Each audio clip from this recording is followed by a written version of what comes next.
So nakikita nyo mga plastic na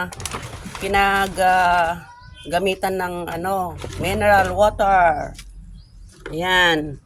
Imbis na itapon o ibenta, gagawin ko na lang paso ng halaman.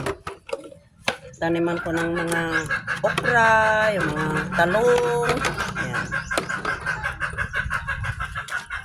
Butasan muna natin ng puwit para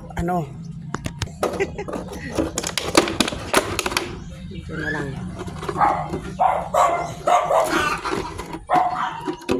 Wala. Kailangan butasan ito, butasan. Para yung tubig hindi ma-stuck sa loob.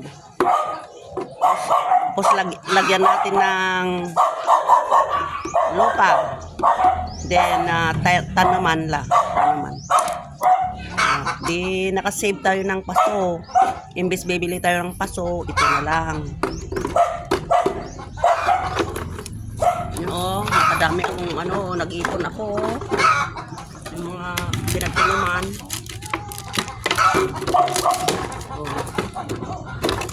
Meron pa dito. Gaya nito. Yan. May butas na ito, may butas. Magtatanim ako ng talong, okra.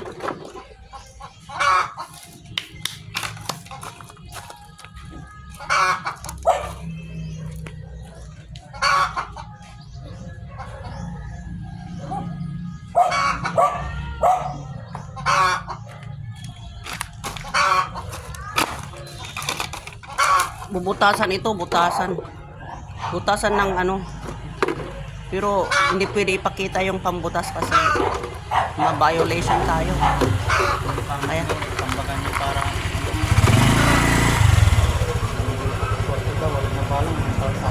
okay, thank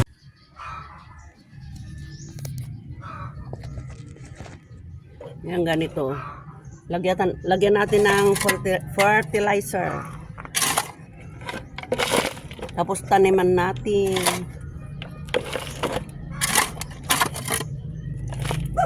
Ito fertilizer ito.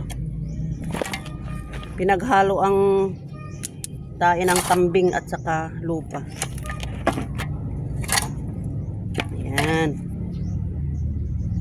Ayan. Pwede nang taniman ito. Ayan, lagay natin dyan.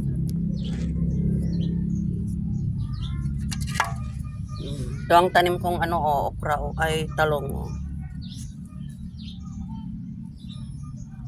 Ayan.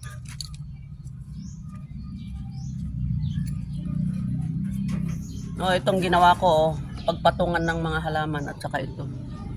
Gumawa ako ng akyatan ng pagtatanim ako ng upo para dito siya akyat.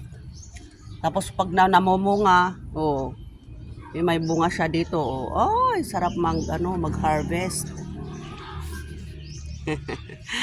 Okay, thank you for watching. Good morning everyone. Have a great day. God bless everyone.